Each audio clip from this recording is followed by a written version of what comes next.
ইউনূস যদি দেশের প্রধান না হতো বাংলাদেশ শেষ হয়ে যেত। ইউনূস সাহেব, আপনি আমাদের দেশের জন্য একটু করুণা বয়ে এনেছেন। এখন যদি ইউনূস যদি দেশের প্রধান না হতো বাংলাদেশ শেষ হয়ে যেত। এর ইন্টারন্যাশনাল পরিচিতি আছে না নাই? সবখানে গেলে মানুষ দাম দেয়, চিনে, কি বলতে আসছে শুনে। অন্য কোন ছাগল যদি হইতো, যেই পর্যায়ে দেশ থেকে নিয়ে গেছে এই বাঁদর, কোথাও কোনো সম্পদ নাই। আজকে আমার চাষিরা একটা কফি ফলাতে তাদের গেছে 20 টাকা 16 টাকা খরচ, আর বেচছে 2 টাকা 5 টাকা। ঠিক না ব্যাঠিক? চাষিদের জন্য কোন সরকারের কোন ভর্তুকি নাই। কি জবাব দিবি ইউনূস সাহেব? চাষিদেরকে ভর্তুকি দাও। প্রতিদিন এখনো 1000 কোটি টাকার ঘুষের লেনদেন হয় বাংলাদেশে। ঘুষ কি বন্ধ হয়েছে? কথা কন না কেন?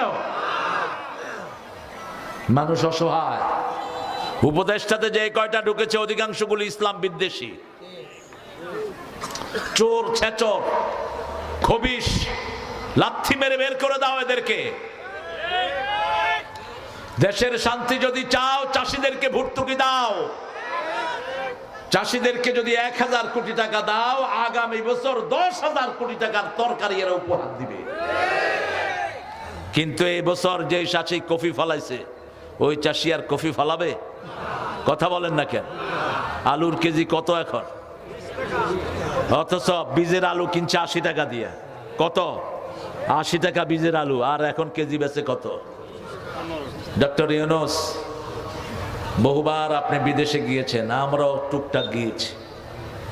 দেখেন না পৃথিবীর দেশগুলো উন্নত হয় কেমনে? এই যে আমেরিকা বলেন, ইংল্যান্ড বলেন, অস্ট্রেলিয়া, কানাডা, জাপান, ইউরোপ, এরা কি করে? এদের চাষিদের কাছে লোক আসে, কৃষি অফিসার, আর আমাদের কৃষি অফিসার আসে ঘুষ খাওয়ার লেগে। এদের কৃষি অফিসার এসে বলে, how much you have expend in your cultivation. এই আপনি যে কফি ফলালেন, কত টাকা কফিতে ব্যয় হয়েছে? কৃষক বলবে 30,000। এবার সরকারের পক্ষ থেকে তাকে দিবে 90,000, যে আপনি এই টাকাটা নেন, আপনার কফি আমরা নিয়ে গেলাম, আগামী বছর আরো ভালো কিছু আপনি ফলান। চাষি খুশি হবে না বেজার? আমাদের চাষিদের বেশি ডিমান্ড নাই, অল্প কিছু লাভ হলে তারা খুশি। ঠিক না ঠিক? কিন্তু এখন লাভও নাই, পুঁজিও। কেমনে চলবে এই চাষিরা? সেজন্য আল্লাহ রাব্বুল আলামিন বলছেন, তোমরা টাকার গোলাম হও না। তোমরা কার গোলাম হও? আল্লাহর গোলাম হও। আব্দুদ দিনার না আব্দুদ দারাহেম। যারা আল্লাহর গোলাম, আযান শুনলেই তারা কোথায় যায়? তাকবীর শুনলেই তারা রাজপথে আসে। ঠিক না ঠিক? এই ঝিনাইদহ 1000 শহীদের রক্তে ভেজা ঝিনাইদহ, এই ঝিনাইদহর শত শত বাড়ি ইসলাম বিদ্বেষীরা গুড়িয়ে দিয়েছে। এই ঝিনাইদহর অসংখ্য যুবককে কিডন্যাপ করে মেরে ফেলা হয়েছে। অপরাধ ছিল একটা, লা ইলাহা ইল্লাল্লাহ, লা ইলাহা ইল্লাল্লাহু মুহাম্মাদুর রাসূলুল্লাহ সাল্লাল্লাহু। আমরা কার গোলাম হব? আল্লাহর গোলাম হব। আযান দিলেই কোথায় যাব? টাকার দরকার হলেই জীবন থেকে টাকা বেশি ছিড়িয়ে দিব, কোরআনের রাস্তায় দিব। তো আল্লাহ আমাদেরকে দেয়ার তৌফিক দান করেন। লিহুব্বিল খাইরি লাশাদীদ আফালা ইয়ালামু ইযা বু'সিরা মা ফিল কুবুর। তোমরা কি জানো কবরের ভিতরে কি আল্লাহ প্রকাশ করবেন? কি প্রকাশ করবেন কবরে? ইদাস সামাউন ফাতারাত ওয়া ইদাল কাওয়াকিবু ওয়া ইদাল বিহারু ফুজ্জিরাত ওয়া ইদাল কুবুরু বু'সিরাত। কবরের ভিতরে যা আছে সেটা বের করে দিবেন কে? কবরের ভিতরে যা আছে সেটা বের করে দিবেন। অন্তরে যা গোপন করেছেন সেটা বের করে দিবেন কে? হুসসিলা মা ফিস সুদূর।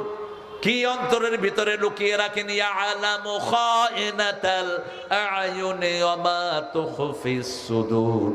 মানুষের চোখ কি খেয়ানত করে, অন্তরে কি লুকিয়ে রাখে সেটাও জানেন কে?